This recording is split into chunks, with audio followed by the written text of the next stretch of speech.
வணக்கம். இது வந்து நாம் கடவுள் அப்படிங்கிறதெல்லாம் பார்த்துட்ருக்கோம். கோல்டாக இருக்குது, தொண்டை கொஞ்சம் இதுவாக தான் இருக்கும். புரியலைன்னா கமெண்ட் பண்ணுங்கள், திரும்ப வந்து ஒரு டைம் சொல்கிறேன். ஓகேங்களா? என்ன சொல்கிறாங்கன்னா, இப்போ அந்த உயிருடைய வடிவம் வந்து என்ன அப்படிங்கிறத திருமூல சித்தர் வந்துட்டு சொன்னார் இல்லைங்களா? அதில் தான் நம்ம விட்டோம். அப்போ என்ன சொல்கிறாங்கன்னா, அது மாதிரி திருமூலர் ஆறு உயிரின் வடிவத்தை கோருட்டார். நம்மளுடைய உயிர், நம்ம உயிர் மட்டும் கிடையாது, எல்லா உயிருள்ள எல்லா ஜீவராசிகளுக்கும் உள்ள உயிர்ங்கிறது ஒன்று தான். எல்லா உயிர்களும் வந்துட்டு ஒன்று தான். சரியா? இன்னும் ஓகேவா? உயிர்ங்கிறது ஒன்று தான். என்ன, எல்லா உயிர்களும் ஒன்று தான். ஓகேவா? பசுவின் மயிர் ஒன்றினை எடுத்து 100 பங்கு செய்தல் வேண்டும்.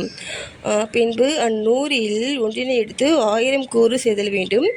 அந்நிலையில் ஏற்படும் ஒரு கூற்றினை 100,000 கூறு செய்தால் எவ்வளவு ஏற்படுமோ அவ்வளவாகும் ஆறு உயிரின் வடிவம். ஆகவே பசு என்னும் ஆன்மாவின் வடிவம் அணு. ஓகேவா? ஆன்மா என்னும் அணு பதியை அணுவாயிற்று.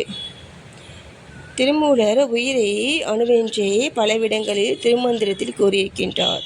புரியுதுங்களா உங்களுக்கு? புரியாது. என்ன சொல்கிறாங்கன்னு புரியாது. நாங்களாம் வந்துட்டு மக்கப் பண்ணி தான் எழுதுவோம். என்ன சொல்கிறாங்கன்னா, பதியை இப்போ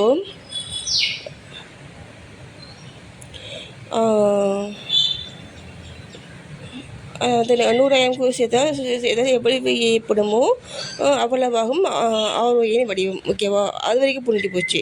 அடுத்தது பசு என்னும் ஆகவே பசு என்னும்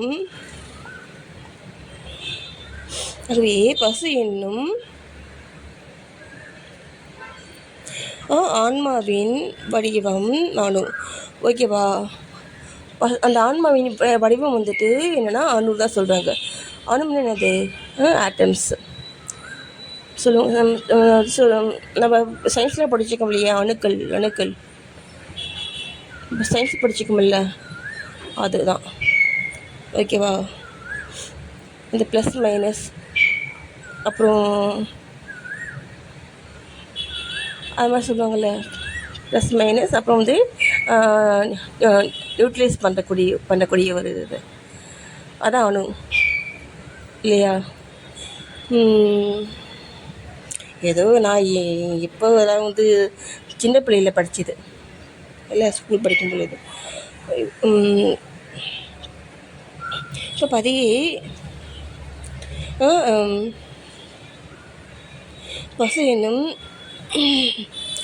பசு என்னும் ஆன்மாவின் வடிவம் அணு. ஓகேவா? எல்லாமே வந்துட்டு அணு தான். ஆன்மா என்னும் அணு, அதாவது ஆன்மா அப்படிங்கிற அணு. ஓகேவா? பதியை கொண்ட அணு. புரியுதா? அந்த உயிரணு வந்து பார்த்தீங்கன்னா அதுக்குள்ளே வந்து பதி இருக்குது. அதாவது பதியை கொண்ட அணு. அது தனியாக அந்த அணுக்கு அந்த உயிருக்கு பார்த்தீங்கன்னா ஒவ்வொரு அணுக்கள் தோறும் பதி, பசு, பாசம் 3 சேர்ந்துருக்கும் ஒவ்வொரு அணுக்கள் தோறும். அப்போது அதான் பார்த்தோன்னா அந்த ஆன்மானு அந்த ஒவ்வொரு ஆன்ம அணுக்களிலேயும் அந்த பதி இருக்குது. ஓகேவா? பதி இருக்குது. பதிக்கு உடல் ஆன்மோனு. பதிக்கு வந்துட்டு உடல் என்ன? பதிக்கு உடல் ஆன்மோனு. நம்ம ஆன்மாவுக்கு ஆன்மாவுக்கு என்ன வடிவம் இருக்கோ அதுதான் அந்த பதியினுடைய வடிவமும் அதுதான். ஏன்னா நம்ம ஆன்மாக்குள்ளே தானே இருக்குது பதி. ஓகேவா? நம்ம ஆன்மாக்குள்ளே தானே இருக்குது பதி. பதி, பசு, பாசம் 3 சேர்ந்து தான் பார்த்தீங்கன்னா ஒரு அணுக்களில் ஒரு அணுவில் வந்துட்டு இதுதான் இருக்குது. அப்போது அந்த ஆன்மாவில் வந்துட்டு எனக்கு பதி இருக்குது. ஒவ்வொரு ஆன்மாவிலையும் அந்த பதி இருக்குது. பதினா அது கடவுள். ஓகேவா? அப்போ பதியை கொண்டான வந்துட்டு பதிக்கு உடல் ஆண்மானும், பதிக்கு உடல் வந்துட்டு ஆண்மானும். ஆண்மான் வந்துட்டு எந்த உருவத்தில் இருக்கோ அதே உருவத்தில் தான் அந்த பதி அணுவும் இருக்கும். ஓகேவா? இல்லையா? என்ன? ஆகவே பதி பரம உணவாயிற்று.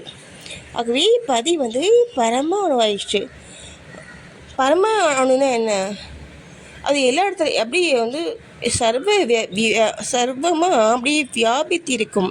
அதான் பார்த்தீங்கன்னா பரம். ஓகேவா? அது எங்கே இருக்கோ அங்கே அப்படியே வியாபித்திடும். உயிருக்கு உடல் அது எந்த ஜீவனுக்குள்ளே இருக்கோ அந்தளவுக்கு அந்த உயிர் அவ்வளோ பெரிய அளவு வல்லமை உள்ளதாகவும் மாறும். ரொம்ப குட்டியாக அப்படி சுருங்கியும் அது செயல்படும். அது எறும்புக்குள்ளேயும் இருக்கும், பெரிய யானைக்குள்ளேயும் அந்த உயிர் இருக்கும். அது எங்கே இருக்கோ அதுக்கு தகுந்த மாதிரி அது அதனுடைய உருவத்தை மாற்றிக்கும்.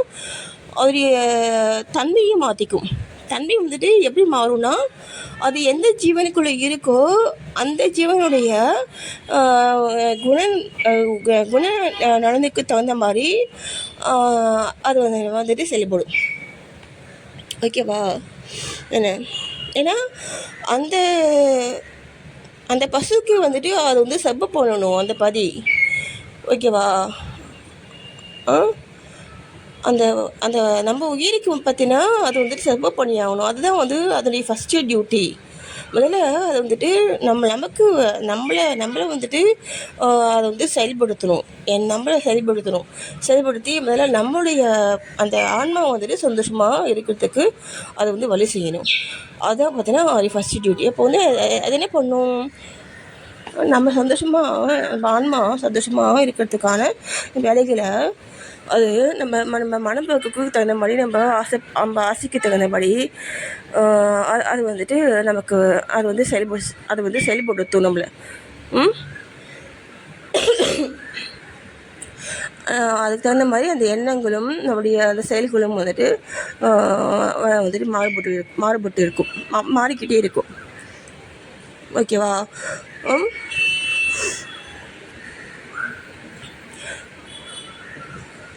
ஓகேவா? ஆகவே பதி பரமானமாயிட்டு. பரமானா அப்படியே இந்த எல்லா இடத்துலையுமே அப்படியே அந்த பாடி முழுக்க அப்படியே இருக்கும். அதான்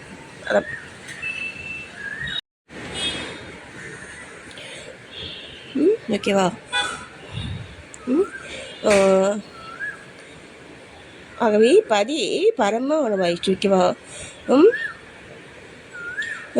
திருமூலர் உயிரை அணுவென்றே கூறுகின்றார்.